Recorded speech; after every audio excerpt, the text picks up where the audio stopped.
there was one matchup remaining. We have bloodyface versus PNC. We are a little bit behind schedule, or a lot behind schedule, depending on how you look at it. But we're not going to be stopping anytime soon. We got bloodyface versus PNC. PNC comes in as the returning champion from Season 1, representing Argentina, and see if he can come back for more. Bloodyface on a mission in Season 1 to talk about how much he missed multi-class formats at every juncture possible. And now that we have multi-class format back, now that we have a little twist on it, and now that it's an entirely new format with Sabers of Doom, which bloodyface is going to show up? Yeah, I don't know. It's I think bloodyface had like a life comes at you fast moment in Season 1 where he went from being one of the most dominant Conquest players at the end of that era, right? You know, having, you know, back-to-back good championship performances, going to the World Championship, and then Specialist came around and it felt like he was a step behind, at least for the first half, and couldn't get his footing in the second half enough to make a run for playoffs. And I hope now that we have a multi-class format back, that bloodyface is going to be able to show those skills that he proved to us before we made the switch to Specialist. Now that we're back, that he'll be able to show that to us. Yeah, you know, quite frankly, I think Season 1 bloodyface was a lot weaker than the rest of the opponents. He was just wrong on a lot of his predictions and read on the meta. He was saying things like Warrior beats Mage, and he couldn't be farther from the truth. And then he learned Mage too late into the season. Yeah. And by that time, everybody else had already like mastered it and moved on to the next step. Or started playing Rogue to kill it and other stuff like that. So bloodyface was very far behind, and I think it kind of affected his mentality too. You heard him talking about it. I even heard whispers that he was thinking about just quitting Hearthstone for a while. And it was largely because he was just so discouraged from his performance. Yep. And he wasn't really sure on Specialist. Now that it's come back, though, because the thing is, prior to that, prior to Grandmasters and Specialists coming in Season 1, bloodyface seemed to be a player that had a rock-solid, ironclad mentality. Like, if bad beats came his way, he seemed to be able to handle even the worst of beats and just be like, yeah, well, you know what, that happens. That's Hearthstone. And when we interviewed him at championships, and we got to see his deep run at Worlds, it seemed like this was a player that was set up for success in the future no matter what came his way. Season 1, completely different person. I want to see what version of bloodyface is going to show up this season. Yeah, that's right. And I believe I did get word that we have the first matchup ready. I think it was bloodyface on Warrior and PNC on Rogue. Which not a great matchup for PNC, but we'll have to see. bloodyface is playing the Bomb Warrior, which is not quite as good. No weapon removal, which is the big thing, the big bomb package to try and capitalize on players that were expecting pure control Warrior. But of course, as we saw throughout the entirety of Season 1 in Grandmasters and Masters Tours and Ladder, everywhere, Bomb Warrior is a force to be reckoned with. Well, this is not just any Bomb Warrior. This is any Rogue deck. This is a Burgle Rogue, so a little blast from the past, if you will. TJ... Put in some base damage, man! Strongly opposed to the lack of Hook Scimitars and Pharaoh Cats. PNC does have a little bit of damage. He has a Eviscerate and Eviscerate. There's no new cards! You are correct. Wow. No new cards. Stuck in the past. All right, TJ, does his Paladin have any new cards? Just had a guess. Just guess. Don't look at the deck. No. Does his Bomb Warrior have any new cards? Yes. Restless Mummy. And of course, Reno Mage has new cards. Yeah. PNC probably playing what looks like to be the least amount of new cards possible in his lineup. Yeah. I don't like. I don't agree with it. Burgle Rogue. I know Tempo Rogue has its merits, of course, because by all means, playing Vendetta and being able to get value off Spear of the Shark is great, and I don't disagree with it. And if PNC is trying to go up against like Mage and trying to go for the punish on that, but not try to make it so all in that you get wrecked by Warrior, I get that logic. I just personally want face Rogue. Yeah, I just think it's better. Every deck got more powerful. Yes. That's sometimes arguable, but every deck got more powerful because it got extra tools. And if you're playing a deck that was like borderline tier 1 from the previous set where every other deck got more powerful, I feel like you're going to be at a disadvantage. Yeah, it's even questionable at that, right? Rogue Rogue's win rate was very mixed across the board in Season 1. Actually, you know what? I can go up and pull up the data there real quick in my notes. Now, he does have a really good hand to start things off. Has Blink Fox, Henchclan Burger with double Vendetta and Spirit of the Shark. So this is a solid opener. But man, I wish that was a 4-2 weapon. Yeah, you know, so here's the thing about aggro rogue versus warrior. People might think that warrior just naturally counters it, and it does. But there is this small window where the aggro rogue can punish warrior very heavily for not having like the ideal hand of how to deal with things. So I personally have been a pretty big fan of it. Even in warrior matchups, you tend to be short a little bit of damage, but that's what, you know, your tech cards are for. Yeah. The Hench Clan Thugs or the Fairy Dragons, maybe a Sinister Strike. And the matchup's all about maximizing damage in that matchup specifically. Yeah. I love that matchup because I feel like when I'm playing from a disadvantaged state, I'm hyper focused and play better than when I'm playing at an advantage state. So in Specialist last season, Season 1, Temple Rogue clocked in a 48% win rate, both in games and in series. But if we started tracking Burgle Rogue, which is the more closer variant of what this is. And Burgle Rogue clocked in a 43% game win rate and a 39% series win rate. And it gets worse because they played against Warrior. So the percentages only look pretty negative. And you're telling me that they're not playing a single new card and just hoping that it gets better? I don't know. I don't know. I mean, of course, matchups are heavily dependent on that, right? Like, you could play the same exact deck that didn't get better, but other classes that got popular, people forget about. They changed. Right. So, like, a really common example of this is, you know, like, Mid-Range Hunter. When a new expansion drops, people always, like, think, oh, I'll just, like, play this. Mid-Range Hunter is, like, a deck that you could almost play in any meta ever and just, like, punish people because they just, like, got too greedy with all these new toys and the bells and whistles. Another one example is Zoo Warlock. Those are, like, two, like, iconic archetypes that just never disappear. Yeah. Because the classic set is what kind of activates those. Yeah, exactly. And you just add, like, maybe 1 or 2 new cards. And I guess the point I'm driving at, before we kind of hone in on this mid-game here, because it looks like PNC may opt to set up for the Spear of the Shark turn, is that I don't think that PNC is wrong for bringing Rogue or even this deck. It's just that I'm not sure if it's going to work as well as he's hoping it will. Yeah. Compared to, say, the aggressive Rogue. Yeah. Now, I'm willing to take all that back if he just wins the series and clobbers it. I'm also willing to be results-oriented and flop. No, I think it's more fun to see if the players can go against popular opinion. Because if anything, it's an interesting talking point. Yeah. So the Spear of the Shark, usually what you're concerned about is the Dynamatic setup. You don't want to lose your Shark very easily. But I think he's okay as long as bloodyface doesn't. No, he should be fine no matter what. Because there's going to be 6 health on the board. Yeah. It also plays around. So turn before triple warpath is. Right. Exactly.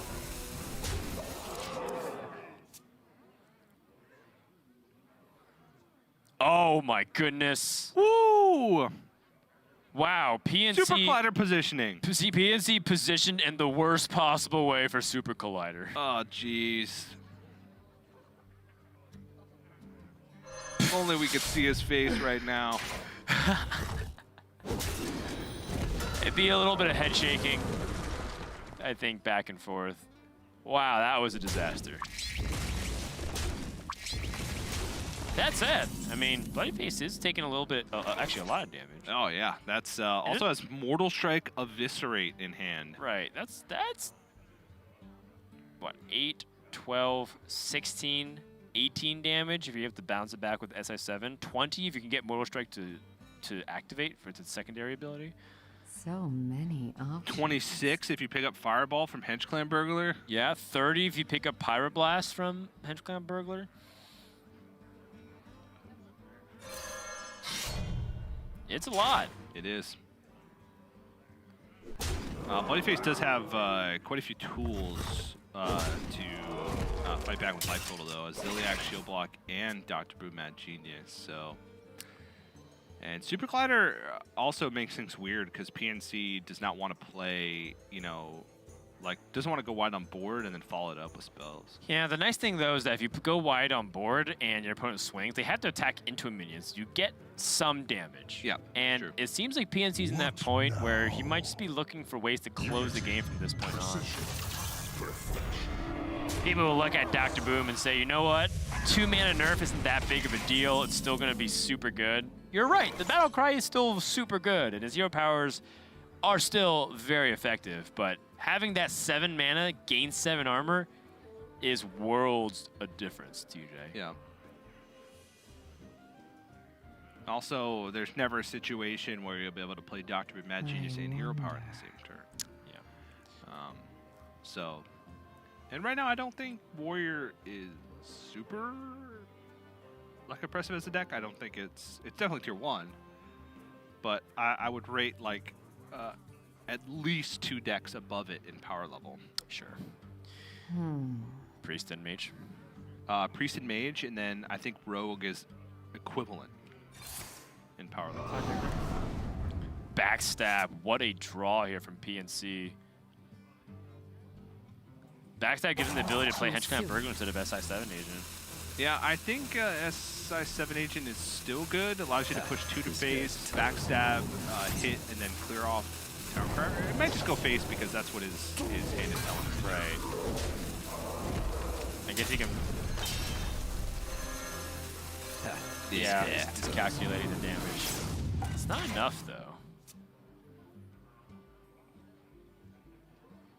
Dynamatic allows Bloodyface to hero power. He did see the Waggle Pig swing, which means Leroy Jenkins ×2 isn't. It's not going to be enough. Dr. Boom Mad Genius going up to 17. Getting the zap, which means that he can get the armor. Doesn't get it. But does have a lot of ways to fight back now. Has shield block for a little additional burst of armor. Yes. So PNC's not quite there yet, but Hench Clan Burglar has a ton of direct damage pickups available.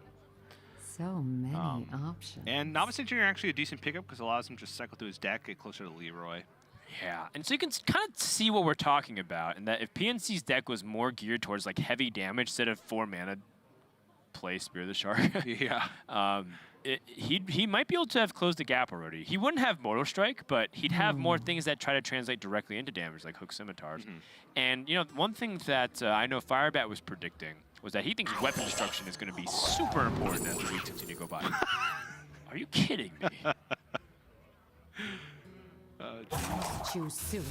That's funny. That is sick. That's 14 damage from hand next turn. I think he might eviscerate now. You might even just surprise him. I guess you He's could. dead unless he has like auxiliary armor gain. Because it's 14 from hand. That's right. With the prep. Mortal Strike, Fireball 10, prep eviscerate 14. Well, he does have the shield block, and he has Dynamatic. So he'd go out to 18. Bloodyface is still safe, but he should not take excessive damage here by attacking with the Super Collider. Yep. Blastmaster Boom.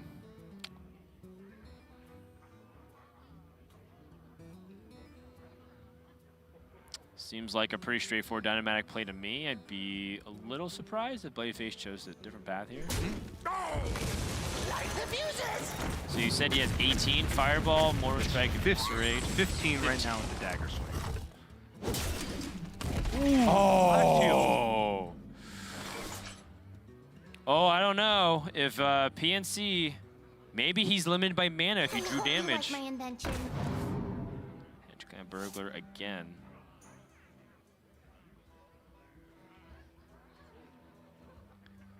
All right, Evil Miscreant. I mean, PNC is almost locked out of this game. But the Henchman Burglar might bring him back. Also, Evil Miscreant might be able to give PNC some good stuff, too. All right, what do we want to call on this Hench Clan Burglar for damage? I'm just saying straight up Pyroblast. Soulfire. Soulfire would be pretty good, too. Be very cheap. I think there's a Soulfire in it. I'm feeling it today, Dan. I'm feeling it. You've been calling a lot. So many options. Damn. Choose soon. So Plot Twist is fairly interesting of a card. It lets PNC like generate lackeys, and if they're bad, like Plot Twist for more cards. It's like a way for him to reaffirm his all-in, I guess. But I guess his mind, Dreamway Guardians, is like the best thing he could possibly do. Thing is, second Dynamatic is just gonna wreck everything here. Oh, or Warpath. Second Dynamatic isn't Isn't 100% guaranteed clear? It is 100% guaranteed clear because he could swing with Super Collider into the Dreamway Guardians. Well, yeah, but it'll leave like Henchman Burglar at like 1 health, and he'd have to like trade the Dynamatic in and kill it, which doesn't feel good. Warpath is like clean, and then he can hold Dynamatic to clear next turn. Yeah, triple Warpath plus hero power. Yeah, I don't think Bloodyface should try and get too fancy here. Is what I'm getting at. Right. He knows 2 cards are generated from Henchclan Burglar, and PNC has been holding them for a long time. Yeah. Actually, no. 1 card's from Blink Fox, 1 card's from Henchclan. The other card from Henchclan Burglar was just play. It was the Dreamway Guardians. Yeah. This would be a good Oh, he's going for the fancy play. I think it's too fancy. I think you just take the Warpath, man. I mean, he's still fine. Oh no, this is a clean clear because the extra 1 damage. Okay, it is a clean clear, but I still think you take the Warpath. Because now with a minion on board, if you are in a situation where you need to Warpath next turn, you're giving up a minion. Whereas if you Warpath this turn, your opponent plays a minion, you Dynamatic, and then you have board. Well, I mean, I was trusting that that he didn't have to clear with the Dynamatic, but now that if he had the Dynamatic clear, I think that's just correct. Never trust me on Dynamatic math, dude. Yeah, that's our mistake there. PNC needs Evil Miscreants to hit, Ethereal Lackey to hit, like, Myras. I think that's the exact combination of cards here. Yeah. But even then, his direct damage in his deck is very limited. That's the only Eviscerate. The only other direct damage he has is Leroy and Wagglepick, which I guess is a lot, but I'm so spoiled by the aggro currently that Leroy and Wagglepick seems like a minimal amount of burst damage. Yeah. I do sort of want to Shadow Step this too. Bloodyface like, wow, Fireball. But if that was the game-ending damage, would have been a big difference. That's pretty hilarious. Another set of Titanic Lackey, Goblin Lackey. 2 pairs, a decent hand, but doesn't really beat a lot of other hands. Bloodyface has a pretty easy clear with Hero Power, Clockwork Goblin, and can actually squeeze in the Wrench Caliber. Yep. Can now start going on the offensive, and then next turn go for Blastmaster Boom Warpath, and that's a way for him to end the game. Yeah. Like that. And it also sort of plays around PNC's ability to Myra's into a 2-turn lethal setup, because you Myra's all of a sudden, you know, the bombs become way more relevant.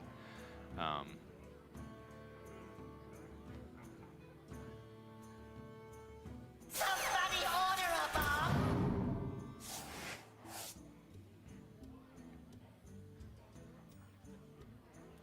He might be worried with the Fireball to face last turn that there's more burst damage in hand than what PNC actually has. Oh, I love that. Like maybe Bloodyface feels like he needs to get an Acolyte of Pain to try and dig for more armor, but honestly he only has 1 other shield block in the deck, and that's his armor gain. I think he just... Okay. Just going for the bombs immediately. Wow. I mean, it's a lot of pressure regardless. Sure, yeah. Oh, Blast Shield again! Jeez. Without that Blast Shield before, by the way. I mean, look how much damage PNC has right now. He's got 12 damage. He's 4 off.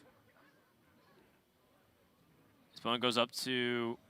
Oh, wait, hold on. So many So options. he does Wagglepick Eviscerate, and that's 8 damage. And then his opponent, if he picks up Leroy Jenkins, he can do... Or actually, he wants to Mortal Strike now because he wants to get the mana out of the way. Yeah. But he has Leroy. He needs Leroy as an out. Right. effectively. And then Waggle Pig for an extra 16 damage. He can do it. He has to draw Leroy.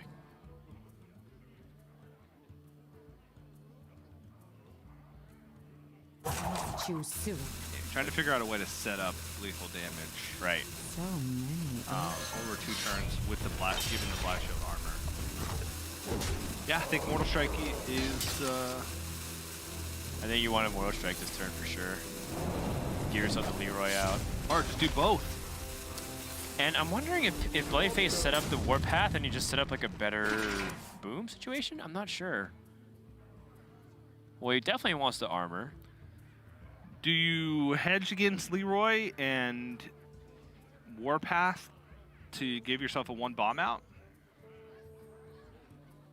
So you have 7, 10, 13, 14 damage. Yeah, you're right. There's 2 bombs in the deck. Yeah, If so you wrench Caliber. Yeah, so if you wrench Caliber and you need the Boombot to deal 2 damage, Right. but then you give yourself a 1 bomb out, so you limit PNC's turn. Yeah, you know, if Bloodyface swung with the wrench Caliber the previous turn and then Warpath for that extra boom bots, I don't know. He might be able to get there. I'm not sure. The game would always look different. Yeah. But I was thinking about it. Oh. Oh gosh. So he's got to hope no Leroy from PNC. But PNC's dead if he doesn't draw Leroy. Cable Rat, Dream's not dead. It's dead. Are you sure? Even if he picks up Kobold Lackey and bounces the Kobold Lackey. What if he gets a Thinner Lackey into draw cards? Well, it's Titanic Lackey, so... Oh gosh. He still has another draw. The idea is that he can get Leroy plus Goblin Lackey for the 7th point of damage. I'm trying to find a way he can get it. All right, so... This has to get Ethereal Lackey. Oh.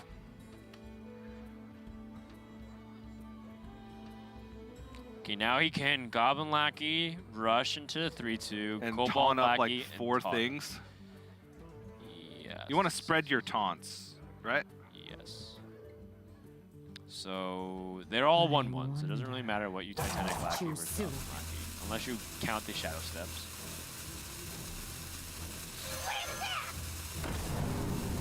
Oh, I'm just starting to realize how insane the Kaboom is here.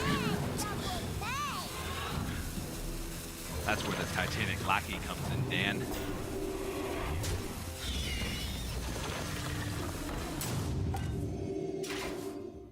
But that'll do it. Restless Mummy in the hand for that extra little bit of damage. Close. Way too close. Surprisingly close. So. Yeah. When he got the pretty close to ideal situation, which is Henge Clan Burglar and Blinkbox giving him burn. Yeah. And you know, it's one of those things that I remember I argued against the Dreamwing Guardians and I said plot twist. Yes. I'm saying when you have a lot of lackeys and you don't hit the lackeys, you need You hold on to lackeys and you plot twist them away. Yeah, that's what I was suggesting earlier. Okay. I mean, remember the that Dreamwing conversation? Guardians did nothing. And it was a high chance of doing nothing. Everything that the Dr. Boom plays has rush. Yeah. You're at full life, so you don't need the life steal. Yeah. You don't even have ways to capitalize on the Dreamway Guardian. No, I think you're right, Dan. Plot twist, trying to find a way to become relevant. It's card draw. It's card draw. It's at a deficit because you're technically losing the card that you're playing to cast into. And you're putting dead lackeys into your deck, so if you don't find exactly what you need, then you're making your deck worse. There's a lot of other hits, though. There's other weapons. There's Leroy. There's Shadow Step. Or you already picked up a Shadow Step. But the idea is that you want to find other things. I would have liked to see it. Also, I'm a big fan of memes. Same. Huge fan.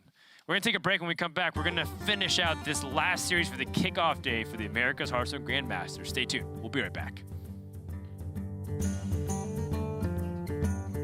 Hearthstone Esports is home to many competitive formats, each with their own unique variants and rules. Today, we're going to break down one of them, the Shield Phase Conquest format. And here's how it works. To start, both players bring 4 decks, each from a unique class. The match starts with a Shield Phase. This is where both players choose one of their own decks to protect, making it ineligible to be banned. Once the Protect phase has ended, both players will then ban one of their opponent's decks, removing it from the pool.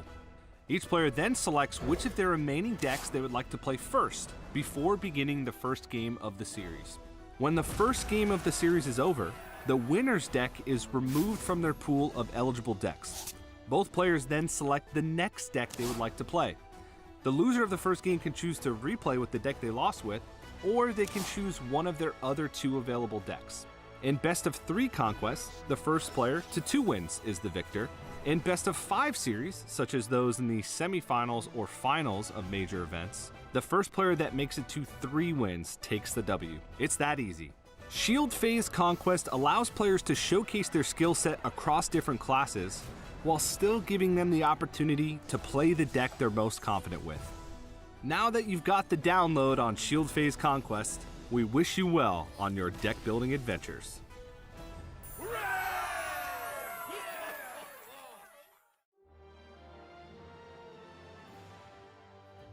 My name is Brian Eason, also known as bloodyface. When I first started playing Hearthstone, the first deck that I crafted was Miracle Rogue, and it was pretty much the only deck I played. I love combo style decks. I don't like really being aggressive per se, but I like having a deck that has a very aggressive finish. I think my X factor, maybe my defining characteristic, is that I think about everything. I mean, you could say that's like a characteristic of overthinking, but I think it's important to overthink because you're playing against like the best minds. And it's important to be understanding that everyone else is also capable of doing that. So you need to be able to outthink everybody.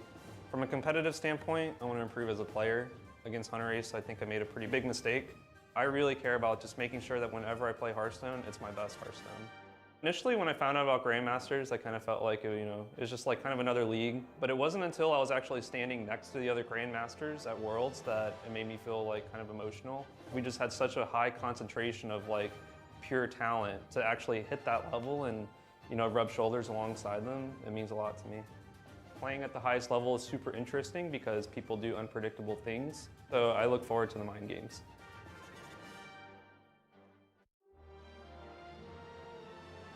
My name is Francisco Fragale Montas. One of my best friends came out with my nickname. We are all getting like nicknames with 3 letters for some reason, like 13 years old. My name is Francisco, and Francisco's called Pancho, so it's just like 3 letters from that, PNC. One interesting thing about me that most people don't know is that I used to study ancient history. I quit for Hearthstone a couple of years, but plan on going back at one point. My favorite Hearthstone Esports moment was when I topped like Lethal 2016 Copa America Finals. That was like my first big win, and I was very, very happy. It's like finally all that I worked for coming true. Beating Grandmasters for me means that all the hard work that I put in last years and all the time that I spent the game is paying off. My favorite thing about Grandmasters would be that I get a chance to prove myself like on the big stage. What makes me unique as a player, I would say, is just bringing very complicated decks to tournament. It's mostly combo decks that people usually don't play. My personal goals this year will be to earn as much money as I can, of course, and yes, improve as a player and play the best I can.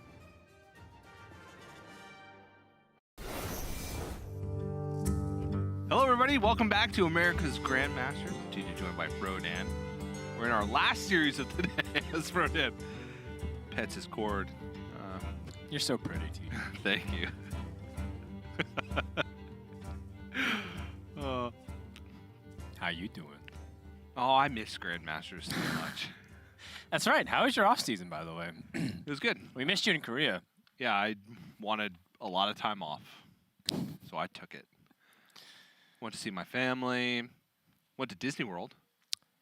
In Florida? In Florida. Yeah, my family lives in Florida. My parents, my dad retired from the military. Oh, congrats. Moved to Florida, and yeah, they have season passes to Disney World. I don't know what they do. They go there like every month. I'm like 2 old people going to Disney World by themselves. What do you guys do? That's cool. I didn't know your dad was a retired vet. Tell him thank you. I will. Yeah, he was a... Giving birth. One of the... For taking your mother and creating such a wonderful family. I'll tell him exactly that. No, exactly. Have you ever seen the movie Top Gun? Yes. Have you heard this story before? No. Your dad was in Top Gun? My dad was not in the movie. He was in the real Top Gun. Wait, what? Yeah. That is sick. My dad was a fighter pilot What? in the Navy and was a Top Gun instructor. They made a movie about your dad's life. This was way after the movie. But yes, my dad was a Top Gun instructor, so he was the one instructing the young gooses and mavericks of the world on how to be better fighter pilots. That is awesome. And now he swims in his pool, and he still works because he got bored. Took like a boring job just to... Retirement tends to be very peaceful, TJ. He retired for like 2 years and then like couldn't keep himself busy enough. He's insane. Well, yeah, he's too badass. he honestly It's is. like, what else can I do to make my life more inspirational to the masses? He runs marathons too now at What? 50-something odd years old, yeah. And got too bored in retirement, so had to go back to work. Like that's the kind of person He spent his retirement training for one of the most physically taxing activities you could possibly do as a human being. That's exactly right. And said, you know what? This isn't hard enough. Exactly right. Yeah. It's pretty insane dude, man. Wow. That is quite the interesting juxtaposition. It is. And he gave birth to me. Some kind of miracle. Your mom's like an opera singer, right? Not an opera singer. She acts in musicals. So when we used to cast a long time ago, like 4 years ago, 5 years Yes, ago, I I used to remember. tell stories about my mom on casting. She watched. Yeah. I don't know if she watches anymore. Because now she knows you made it. Yeah, but back then she was watching. TJ was an aspiring cat. Watched all the time because she's in theater. She does musicals and she liked like the set design. She would always like criticize Your mom and is give very comments theatrical. on mine and Dad's wardrobes. Dad's? Oh jeez, Freudian slip. I meant I'm like, Dan. you casted with your dad? I'm like, wait a sec. You're just a, Whoa! you're just a father figure Whoa to me, there, Dan. son. I'm the one supposed to be making your mama jokes. You just did my job for me. I just knew you were gonna do it, so I just got ahead of it. Wow, this is the greatest game of Hearthstone ever.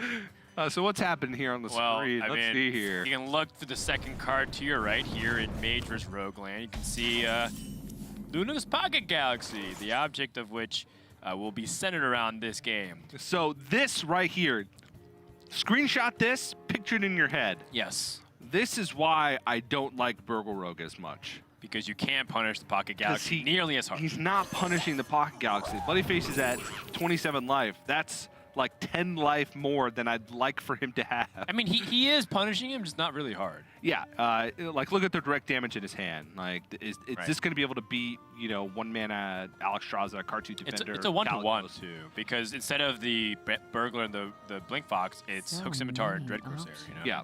And you're getting out a turn earlier. You're punching them, and they're at half their life for playing Luna's Pocket Galaxy. Yeah. You know, even just look later on to the game, Right. and you'd be playing like Sousy deckhands. I will say one thing, is that Bloodyface doesn't exactly have the good turn 5 setup. Because normally, when you're able to play Pocket Galaxy, you want to set up for things like Reno afterwards if you're on the play. So for Bloodyface, it might not be as obvious as Luna's Pocket Galaxy in this position. I think he might opt for a Twilight Drake or a Mountain Giant instead. And then follow up with Coin Reno. Coin Reno, the Relic Hodge to clean up the board. Because PNC knows that Bloodyface might go for the Coin Pocket Galaxy. In What his to mind, do, he might need to set up the what to Reno if he do. wants to shut down like a Spear the Shark play, for example. Not that Shark is good on 5. Usually you want to play Shark on 4. Or 6, 7. Any way that you can combo it immediately, or you set up for the big combos afterwards. And PNC has to be worried about this Mountain Giant as well for the threat of Conjurer's Calling. Yeah. Because if he doesn't deal with this Mountain Giant and Bloodyface Conjurer's Calling into Coin Conjurer's Calling, he hasn't put enough damage on to end the game with Burst. And if there's Grave Hoarders that pop out, then he's not really getting in much face damage for the rest of the game. He runs 1 copy of Sap,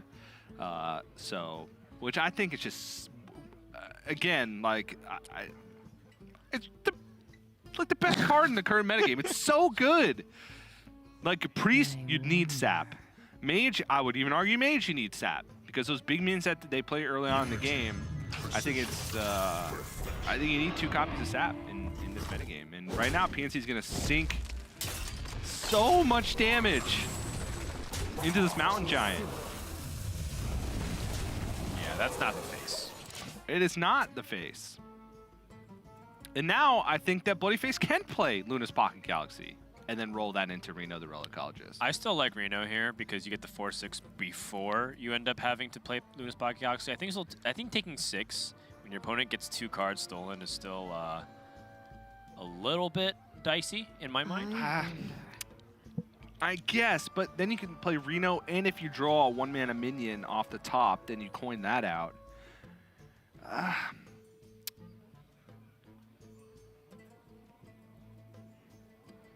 I'm torn. I don't disagree. I wonder. I'm all out of faith. This is how I feel. I'm trying to even like think about the possibilities. Like what's the way that PNC could truly punish this? Wow, that is one way you can punish this. Yeah, it is. That's a big opportunity for PNC. He can go for a Van Cleef punish here. Granted, Edwin would have been a Van Cleef punish even if bloodyface had played Reno this turn. I don't think so. He has polymorph. Yeah, you're right. He has polymorph. It just now bloodyface has a much higher potential to draw a more powerful card off the top. Oh, because if he was ever going to play Luna's Pocket Galaxy, it had to be that turn. It feels. Yes. He could double evolve. It's a weak one for PNC. Shadow Step. Shadow Step. Yeah. And then when bloodyface sees a Shadow Step, he knows what's coming.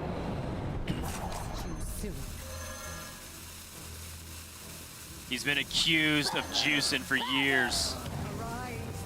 Oh, that's deemed him unworthy of the Hall of Fame, and you can see once again a big performance coming out here from Edwin Van Cleef. bloodyface shaking his head. He is in big trouble. Oh, that's big. But no Frost Nova. But he can polymorph, Voodoo Doll, and ping. It's very. And there's 4, 5, 6 power on the board. It works. And that's what matters. Yep. He's not dead. What to do? That Voodoo Doll was a massive pickup. There was actually a lot of good pickups. That's fair, yes. He could have... Calicos could have discovered a freeze. Tolim. Primalist picks up Blizzard, yeah. The Pilgrim could have picked up Blizzard. But it's not guaranteed. This is a guaranteed. Yeah.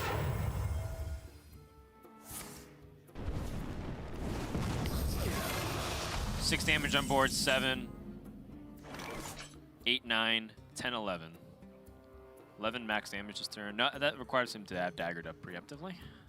But it's so hard in this deck with Luna's Pocket Galaxy to deal the finishing points of damage because the Mage with 1 mana everything has so many ways to stabilize. You have Reno to clear the board. You have Cartoon Defender to put away and taunt and bank some heal. You have Alexstrasza to go up. There's just so much stuff. Like even Arcane Keysmith is just super awkward to deal with because you have to play around so many different secrets.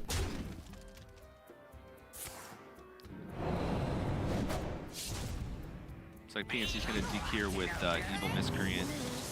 Ethereal Lackey? Okay. Probably looking for like a sap or direct damage or card draw. Research Project's card draw, but it's not the kind of card draw that he wants because it also gets bloodyface closer to those powerful mana plays.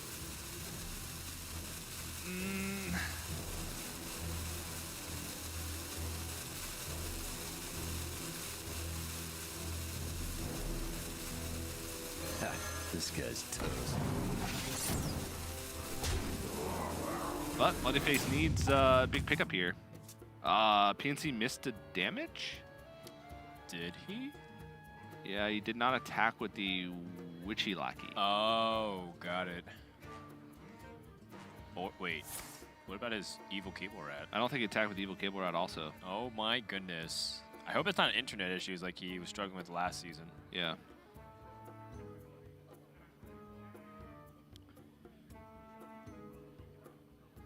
Still not out of the woods yet for bloodyface. 7, 8, 9, 10, What to 11. So do, lethal damage staring at him on what to board. do. 5, 6, 7, 8, 12 health on board. So not even a clear with Reno. Elemental Evocation allows him to play Tiamat. But again, that it kind of clears off the same amount of power as the Reno does, maybe even slightly less. Yeah, Reno has to come down here, and bloodyface has to hope that it takes down the highest power minions. It does. It does? Yep. That's the best outcome here. It's also the most likely outcome. 6, 7 damage. Pilfer?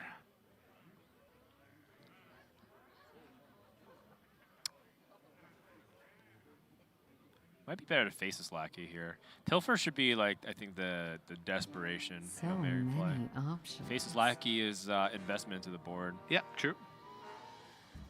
Also, better post Alexstrasza if bloodyface were to have Alexstrasza. Right. But he's one turn away from a natural Alexstrasza.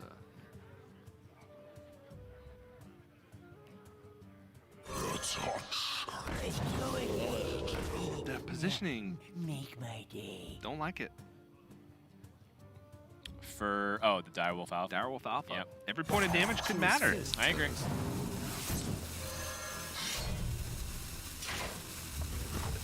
But bloodyface dead to just the waggle pick. Is that Stargazer and Luna? Oh boy. Oh boy. Oh boy. Here we go. Snap freeze. Behold Snap, the snap. tools of creation. Behold Flame the strike. tools of creation. That's it. Yep, Can't stop the waggle pick. that'll do it. He needs something more. The Mage is going to go down here. And PNC, despite having a slower deck, okay, so the only thing is that I just feel like bloodyface took a little bit too much damage. That's it. He did. I think the Blue Pocket Galaxy is not, it's not a wrong play by any means. Yeah. It's just that it was the best play in that situation. Yeah, I think I may agree with you. Like, if you coin Reno in that situation, you have Polymorph to deal with something that comes out. If PNC doesn't develop, then that's when you play Loose Pocket Galaxy. Right. Also, like, his hand was super, like, heavy and greedy. And maybe he felt like because of that, he needed to try and, high roll the Luna's Pocket Galaxy Right. to have a chance to win. Because he had, like, Barista Lynchin, he had Power of Creation. Like his hand by itself wasn't getting there beyond past Reno. Yes. And so maybe he felt like he needed to take the risk then in order to try and have it pay off with Calicos, Alexstrasza, Card 2 Defender. Yeah, so I think on turn 5, I think I liked the coin Reno. Even though you didn't eliminate all of the board possible, like you don't get the full value, you get the 4/6. 4/6 can trade with a minion, then you pocket Galaxy. But if they play the big Edwin, for example, then you polymorph. Then on turn 7 you can pocket Galaxy. And then on 8 you can Power of Creation or play whatever you draw. Yeah, no. I think it makes a lot more of a cleaner line. Yeah. But we also saw both hands, so I think it's really easy for us to make those calls. Yeah, and I see bloodyface's reasoning, right? Yeah, of course. Which is the payoff is much higher getting a turn earlier. Yeah. If he hits, any of his high impact stuff like Caligos, Alexstrasza, Tortolan Pilgrim, even Antonidas, the game would have been drastically different. Sure. But like I said, I don't know if I know how much I put stock in versus the potential of it versus what's immediately the threat in front of me. Yeah. And I feel like I respect Rogue a lot. And, to also PNC's credit, he put an Eviscerate into his deck when this deck doesn't normally play Eviscerates. And therefore, that extra burst makes it a little bit scarier and something to respect. Yeah. That's just me, though. Yeah. I just want to know how much faster he would have died if that was an aggro. A lot faster. A lot faster. Not a lot faster. A little bit faster. I would say a lot faster. He would have been dead on like 7 instead of 9. Which is a lot faster. True. It's a lot faster because you might think of it as 2 turns, but I think that's 17 less mana they get to play in a deck where they play 1 mana stuff. Yeah, I did not look at it that way. He would have died a lot faster. Yes. And so, now we get into game number 3, winner takes all. Wondering what PNC will switch to, and if bloodyface is just going to jam Mage again. PNC, I was told, is going Mage himself. Does bloodyface counter with his own? We're told that bloodyface is going to play Hunter, so Hunter versus Mage. Do you like Reno Hunter versus Mage? I do.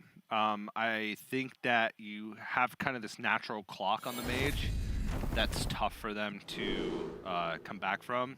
And that card right there to the far right, Dino Tamer Bran, like usually you drop that on 7, they're dead. Outside of Luna's Pocket Galaxy into like the craziest things that you could do, which will beat any deck. I do like this. It's just super hard to navigate the early game well enough to block minor early game damage, and minor early game damage is really all the Hunter needs to kind of snowball out of control. Well, the percentages drastically favor the Hunter versus the Mage. Yeah, it's a 7-3 favorite, and I think it is one of the best matchups against Mage because of that natural clock. Yeah, the hero power shuts things down. They can't lock things behind Grave Horrors or even if they set up Alex Straza, you're still waiting to kill them. There's just so much disruption and a lot of early game plays that can snowball the Hunter out of control. Like Hyena Alpha is surprisingly difficult for Mage to play because they're not proccing early game secrets. So like Hyena Alpha, if a secret's played early on and Hyena Alpha comes down, that's just 7 damage that you're taking next turn. Exactly. And 7 attack on the board on turn 4 is almost impossible to win from if you're playing a deck that's as greedy as Mages have been building them. I played a lot of both sides of this matchup, and I always felt like I was in control a lot of the game when I was playing the Hunter. Yeah, I think it is largely predicated on that early secret start, like you mentioned. Mass Contender, by the way, one of the highest win rate cards when played on curve. Yep. To its full effect. Something that people don't really talk about very often. It's so good. It's a nutty card. It draws a card and plays it for free. Right. So it's a 3-mana 2/4 that draws a card and gains you 2 mana. It's just big tempo. It is. It's something that people look at Pocket Galaxy and compare its win rate on curve and whatnot. And of course, don't make any mistake. Pocket Galaxy is definitely not okay at 5 mana. But there are some other really powerful tempo plays that people underrate, and I think Mass Contender is one of them. I think Zephyrus on 2 is another one that people underrate. Oh, it's so good here, too. You can get Flare. Oh, boy. Whew.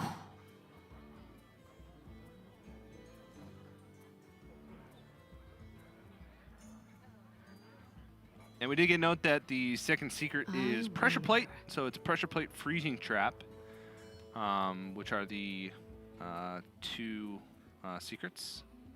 Pressure Plate's actually a fairly important one against Mage, given that they can't just play things like their Twilight Drake and their Mountain Giant and then just play spells and push damage. They have to be mindful of how they sequence things. So if PNC chooses to flare this, it is fairly important. Kind of... that being said, what is he's not going to go for it. Okay. I mean, it's always going to be there, right? The option to go for it is always going to be there. Sure. Yes, it is. I don't know. Sometimes when you, if you have a certain mana remaining, Zephyrus offers you SI7 Infiltrator instead of SI7, or instead of Flare. And I don't know, you want to diffuse all the secrets. You can hedge against that, though, and I'm pretty sure that Flare is very high odds if your opponent has more than 1 secret. I just remember there was 2 secrets one time, and I got offered SI7 Infiltrator. Huh. And I was like, oh, I actually kind of want to destroy both. But I think it was because there was an empty board, and there was 2 secrets, and they were like, well, you should just develop. And I was like, you're not wrong. What to do? What to do?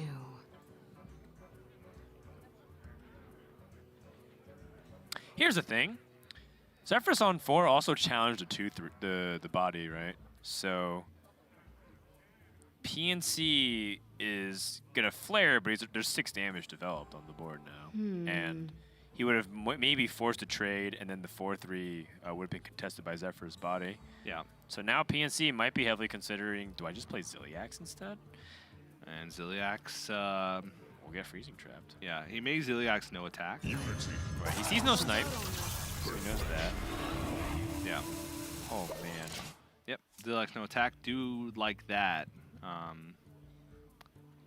Right, but then you could Ziliax right back. So you trade the 2/3, Ziliax right back, push 4. Set up for the Dino Tamer Bran. Yeah. Dino Tamer Bran, by the way, one of the highest win rate cards when kept in the opening hand. Just to go to show you how powerful it is. Yeah, that's 7 mana. But PNC's been, you know, he hasn't taken too much damage in the early game. Bloodyface has had a decent hand, but Reno the Relicologist also very high win rate card when get to the mulligan. The Highlander cards, there's a theme here. Right. We'll be able to give him board position, but will he be able to deal with the King Crush? That's the question. Or will he be able to deal with the damage that he's going to take from King Crush without Luna's Pocket Galaxy online?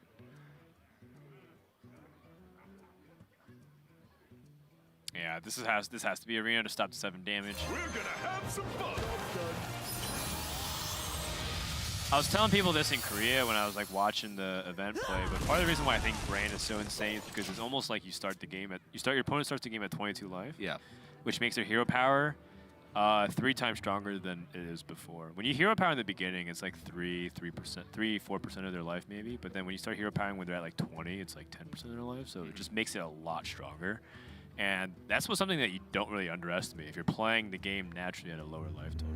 Obviously, it's not that one-to-one. There's a lot of other things and nuances in the deck. Yeah, that's why Leopard Gnome is the best card in the metagame. It's just that you end up being... It's just surprisingly easy to kill them. That's like the #1 thing that Highlander hunters were like really discovering when they were first playing this deck. They're like, yeah, they just keep dying. I don't know why. Really, that's what it was. People kept saying that.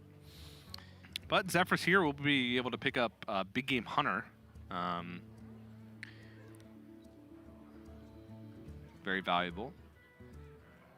Yes, or actually yes, Big Game Hunter is the best. It's like Shadow Word Pain, but because it leaves you 2 more mana. I don't think you want that though, given that there's still secret safe that keeps running. So it should offer you a secret diffusal, a removal. No secret removal. Huh. It sees an 8 attack minion, and that takes precedence over everything else. Sure. Curious why they offered the Defender of Argus as well. Because you have high health minions on board. Yeah, that's true. And then the Frost Nova. Don't know about that one. I mean, I have taken Frost Nova off Zephyrus and won because of that. Yeah. Bloodyface now has to acknowledge his Zephyrus because he has Freezing Trap up. But you can simply do that with the Unleash the Beast. And then push damage?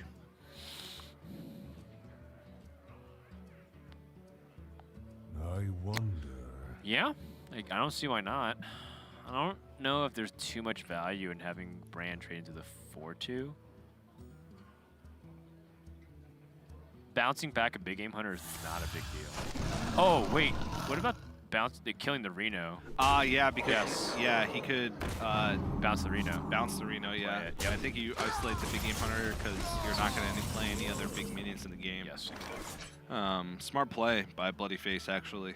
Well, now because PNC has a little bit of opportunity to get initiative, I wonder how the Tortolan Primalist comes into play. This might be PNC's one of his best shots to win back the board. Dan, it's the Tortolan Pilgrimist. Did I say Primalist? And I also said Pilgrimist. Who was it? Who was called? I think someone called you out in Korea for calling it the Pilgrimist. Yeah, Gia. Oh. Gia is like a no-nonsense caster.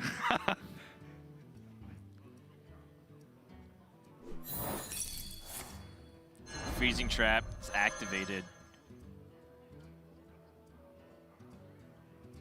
Yeah, when Derek and I were just like memeing around, Gia was like not happy.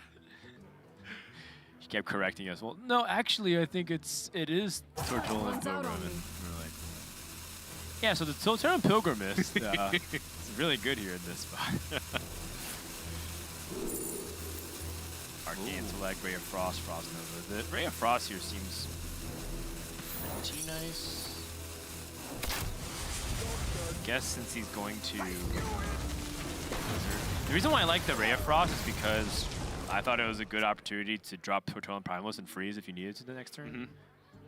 The Arcane Intellect is just PNC does not feel very confident in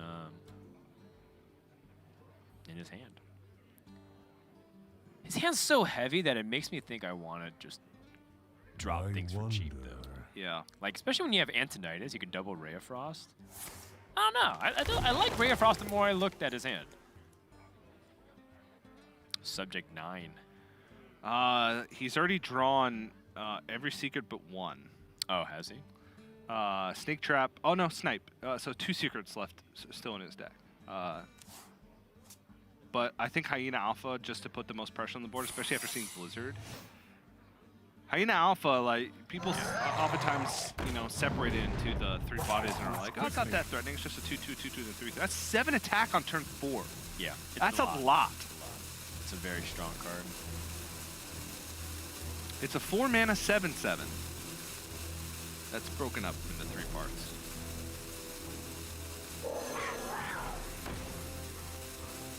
And now this Tortolan Pilgrimist is pretty massive.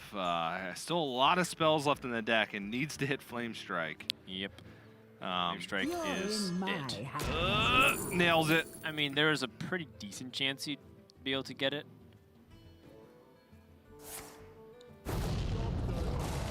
Bloodyface unhappy to see that. One thing that I feel like Bloodyface hasn't been prioritizing is hero powering, and oh, well, Siamat's a great pickup here. And he does get the hero power. And the hero power does become somewhat relevant, given that he has kill command and he has explosive trap. Yep. Those are like the different damage sources. So if you count down, kill command's 5, explosive trap's 2, 7 damage, your opponent's at 9. I mean, that makes me want to just hero power a lot.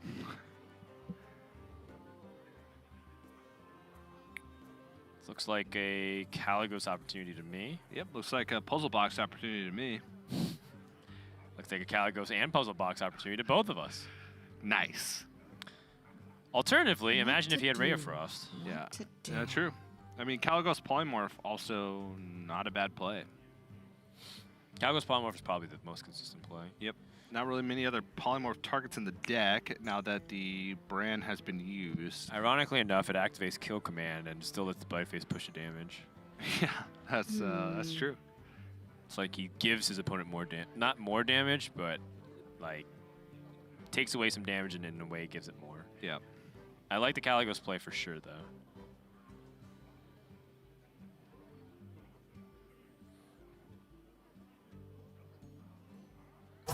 The fate of the world hangs in the balance. Ice Barrier seems pretty effective. I was looking at the Luna's Pocket Galaxy. With Arcane Intellect in hand? Yeah. Yeah. That seems entirely reasonable as well. I don't know. All right. Bloodyface picks up Houndmaster Shaw. Just needs to make sure he hero powers every turn. That's like the most important thing. I mean, PNC's choice, like the only way he loses this game with Bloodyface's resources, I think, is just by getting, you know, chipped away slowly. And Ice Barrier helps prevent that.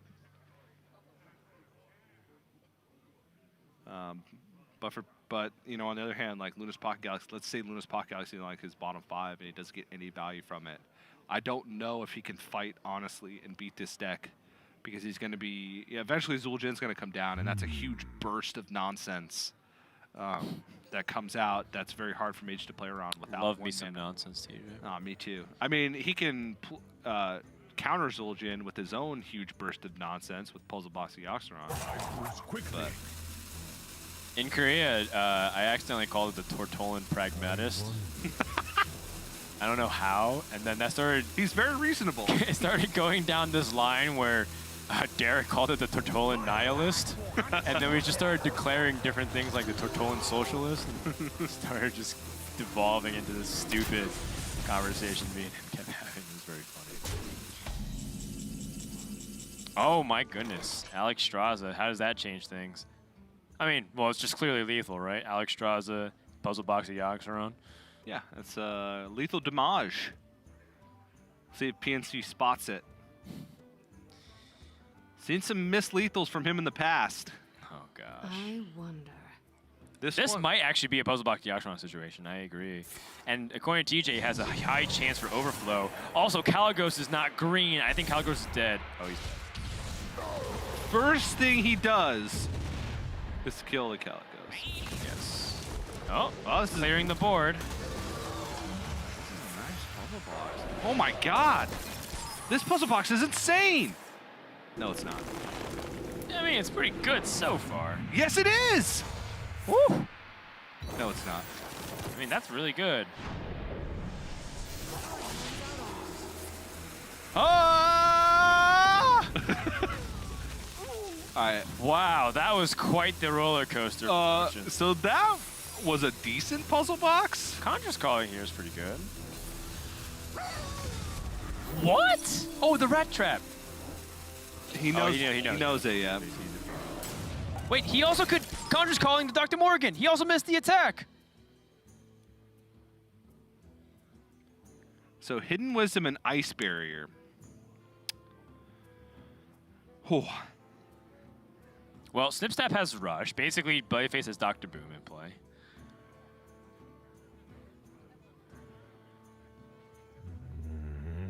This got weird. This got really weird, and PNC is very clearly having internet issues by not being able to play fast enough. Well, the puzzle box of Yogg-Saron takes a long time to resolve. Yes. And there was a lot of moving parts to that play. Yes. I was also told that PNC's still in Korea. So he should not be having it. You should not be having internet issues if you're playing in Korea unless you're playing from your phone on regular cellular service. Yeah. Go get a PC bong and have really fast internet there. There is a slight delay playing from Asia to America. It's true. That is true. It's not substantial because, at least from the other way around. Actually, no, it's not that substantial regardless because I've played Hearthstone the Americas from Asia a lot. We go there a lot. Go there. Yeah. Hero power down to 11. Bloodyface trying to get to that critical life total. 7 is the magic number. Talked about being able to. Oh, this is actually very clever. He might burn. He's gonna burn a card. The Hidden Wisdom. Let's see what it is. My hand is too full. Ah. So the Ray of Frost is still useful in this spot. PNC can also replace Dr. Morgan with other cards. What can he swap out of his deck? He actually has almost all of his high-powered cards in his hand. At least he has a Cartoon Defender still left in his deck. Card Defender. He could swap it for Mountain Giant and Conjure's calling that. Yep. Siamat. There's another one. It's true, but Siamat is just the 6/6. Twilight Drake though. Oof. Yeah. And like Scoundrel and other like not so useful minions. Stargazer Luna is interesting. Imagine getting Dr. Morgan when you don't have Caligos on the board. Alex Strasser can't really target one. Yeah, that'd be weird having a snake with 15 health. Yes. So PNC going with the offensive Alex Strasser. Bloodyface has 5 damage on the board. PNC's at 19 effective life. Unleash the Beast here. Does deal with the Alex Strasser. Bloodyface can also set up an explosive trap defensively to make sure that Dr. Morgan can't deal the 5 damage to face. There's also a discovered spell that PNC's holding that Bloodyface doesn't know. And that's where PNC picked up the Arcane Intellect, I believe? Or was it the Conjure? No, was it the Conjure's calling? Conjure's calling. It's the Conjure's calling. So I like the explosive trap setup here and clearing off the Alex Strasser and then not attacking face. Yes. Because then if PNC were to attack in, you'd have lethal setup with hero power plus kill command as long as the beast survived onto the board. So I like the hero power we've been here, not play the Survivor Spy. And Alex Strauss has already been used, which means that this life total from PNC outside of a Cartoon Defender is permanent. Well, he's going to try to go for the double fireball lethals, right? Doesn't have hand space. He doesn't have enough hand space, and also he doesn't have enough. He needs multiple turns. Well, so this turn, I think his plan was to hit Antonidas, double Ray of Frost, and then convert 2 fireballs and then pick a Frostbolt. But he doesn't have enough hand space to draw Frostbolt. Yeah. And now he's in a situation where Bloodyface almost has enough damage to even push through the ice barrier. I wonder. So Cartoon Defender, Siamat, Twilight Drake, Vulpure Scoundrel, Arcane Keysmith, Fortunate soul. Dargazer Luna. Well, you can Conjur's Calling Xeric, and it comes back again. Okay, Conjur's Calling Xeric. That's fine. Xeric is a Death Rattle legendary from Boomsday Project, where it says if you play a spell, if you cast a spell on this minion, resummon it upon Death Rattle. So this is checkmate for Bloodyface. He kill commands face and hero powers. And without Alex Straza, PNC can't push for damage. And he used all of his Conjurer's Callings, which means that he doesn't even have a Cartoon Defender Conjurer's Calling out to keep himself alive. You're right. Yeah, and yeah, Bloodyface should lock up the game here. I can't think of a way that he wins. Because if he attacks, he activates Explosive Trap. If he doesn't heal, yeah, look at that. Then a hero power wins. The lean back. He knows. Yep. I'm all in. There's not much you can do. Wait, Power of Creation? No, it wouldn't do anything. He needs something that heals immediately, and there's just nothing. Power of Creation can't give you any lifesteal, or yeah, his Ziliax costs 5. Yeah, and he doesn't have any 5 mana minions on the board to try and get. He doesn't have Conjurer's Callings at all. Like I think like one Conjurer's Calling should have been held on to. I don't think you need this big of a board, right? Right. You're supposed to have 15. Well, he draws a card with this. And that should wrap it up. Frost Nova doesn't do anything. Bloodyface has the guaranteed lethal with the hero power, and like you said, that inevitability is so good for the Hunter to shut down the Mage. Frostbolt was a few cards off. And with that, Explosive Trap has ended the game. Bloodyface is going to take the series 2-1 and start off Season 2 off on the right foot. Yeah, it was a close one, though. It came down to needing the kill command to set up because PNC made a massive board, tried to go for that final push, but Explosive Trap, a card that has been cut from a lot of the Highlander Hunter lists. At least a lot of the ones that we've seen today in all regions, Explosive Trap, probably the least played secret. Yeah. And coming up big there, allowing Bloodyface to get that checkmate scenario. It is, but it also goes to show you the importance of getting those hero powers in the mid game. Remember, I was like pointing out, like, oh, Bloodyface is opting out of the hero power, so he can like try to use his mana a little bit more for the cards in hand. Personally, when I have Brand in hand, I think about every juncture I can start hero powering because I know that I'm working on with their life effectively, like at 20, like less than 20, right? So. It ended up mattering, a huge difference, because if there was an extra turn for PNC, maybe he does go for the Antonidas Fireball, acquiring the resources stuff. And, you know, conversely, too, like, remember we're talking about how PNC's hand was so clunky? I kind of want things to be really lean and mean and fast. I personally think when you're in a Mage, you're in a position like that with Mage, you're such a heavy hand. Ray of Frost is a very, very powerful tool to buy you that time, so that way you can get those things out of your hand. Because had he had the ability to stall for as long as he did, and he'd known that, he probably would have invested a lot earlier into his Antonidas Fireball so that he could get that Frostbolt out for lethal. Yep. No, absolutely agree. But Bloodyface starting off the season on the right foot. Like to see that. Cool. Let's go ahead and chat with him. Bloodyface is joining us on the line. Are you there? Hey, what's up, guys? Awesome. It's nice. With 2 of us to interview the 2 of you. There was 3. There was another one earlier. Oh, was there? Yeah, my cats like to hang out. I'm playing on the couch right now. Hearthstone's a 1v1 game, here. Bloodyface. Yeah. I believe we have to evaluate the rule set for this. Yeah, the black cat that came in here earlier looked like he was whispering something in your ear. Kill command phase. That's so. Go face. All right, so let's talk a little bit about, first of all, you must be very happy multi-class format is back. Why don't you give us some of your thoughts on that? Yeah, I think it's definitely a step, kind of back in the right direction. I think while it wasn't unanimous, I think a lot of people preferred multi-class formats. I still would really like to see best of 5 in the future, but, working with the constraints we have, I'm pretty happy with the format.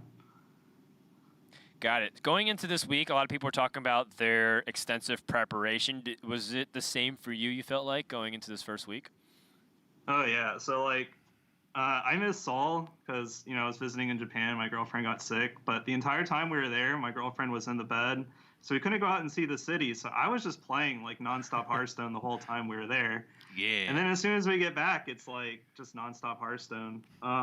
Yeah, I think, with multi-class, it's a lot more fun prepping now because I can play ladder and I can just play a bunch of different decks.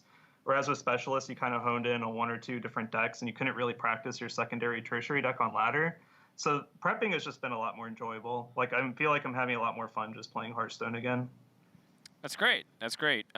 Anything specifically that you're looking out for when going up against PNC, who has a couple of variations that are different from other people's lineups? Yeah, I think the biggest thing that stuck out to me was his rogue list. He has no life drinkers in it, which made me feel a little bit better about my chances of Mage against it. Yeah, I mean, he brought Mage Warrior, so those both were like pretty standard. I honestly had no idea what he would bring regarding the other 2 decks because most people just bring Mage and Warrior. But yeah, it seemed like he actually has very little new cards in all 3 of his decks. I think his Paladin deck has 0 new cards. His Rogue deck has 0 new cards, and his Warrior deck only has Restless Mummies. So it kind of made me feel like maybe he hasn't been prepping as much since he's kind of going with more old school comfort picks maybe. So I don't know. I felt pretty good after I saw the list, but going into it, I had no idea what he would play. Yeah, playing Mage in Korea, and then oh wait, I have to play 3 other classes. Oh wait, I'm still in Korea. All right. What won me last season? Rogue. Got it. All right, so you are the last match of the day in terms of it, and you've gotten to play Conquest Shield in particular. Is there any notes that you want to make about that extra phase of being able to protect the deck? Oh man, it's crazy mind games. It's just a whole bunch of I don't know how much other players are buying into the leveling stuff. I'm sure to some extent, but it's kind of hard to I don't know. It's kind of like playing 2 rounds of rock paper scissors before you actually start your first match because you have your first round of shielding and then you have your first round of bans and then you kind of have a self ban because you don't have to play one of your 3rd decks. I ended up playing all 3 of my decks in this series, but it doesn't always work out like that. So yeah, I just feel like it's really interesting. I like it's kind of like sub games, I guess you could say. Besides the game of Hearthstone, you have the game of shielding and banning, and I really enjoy that. It's kind of the reason why I like it so much is kind of you construct your own metagame. That's true. When you go into a Specialist tournament, the metagame's just wide open. You roll the dice, you never know what matchup you're going to get. But coming into this, your opponent gets to keep one, and you get to make them lose one, and they get to lose one of theirs. So it's very narrowed down, so to speak, and I think that's kind of interesting. Got it. Any comments or questions from you, TJ? No, just a big congratulations on the win and starting off the season strong. Nice job. Congrats, man. Thanks. We'll see you later this weekend. All right, see you guys. All right, so Bloodyface gets the W, which rounds out today as we had a lot of matches. This is a long day, but I mean, when the kickoff day is this fun with a lot of different classes, a lot of different games, a lot of surprises. Yeah. I can't be disappointed. Quick recap of what we watched. We started off with Firebat getting that W over Gallon, the newcomer to Grandmaster. We're going to see Gallon can pick it up in the coming matches. Then Eddie took down ETC by a score of 2-1. And then Muzzy able to get that big win along with that delightful and luscious. Delicious. Delightful, luscious, and delicious. Whew. The mustache. It was glorious. Amnesiac on our second last match today was able to defeat Delay 2-1 as Amnesiac gets ready to ship off to University. And bloodyface in our final match of the day was able to defeat the Season 1 champion PNC 2-1 and get a nice start to his season here. That's right. So also we have more matches later this weekend. On Saturday, we're going to have our Super Saturday. That's right. We've made a little changes to Grandmasters. Each region gets a different day where they have the 6 matches. Ours is on Saturday, so you can join us. ETC versus Purple, Strife Course versus Naukidon, Race versus Amnesiac. Yeah, Monsanto versus bloodyface, PNC versus Saiyan, and Frozen versus Zalay. I'm curious to see, Frozen was one of the biggest innovators in Season 1 with Specialist, one of the best performing players throughout the season.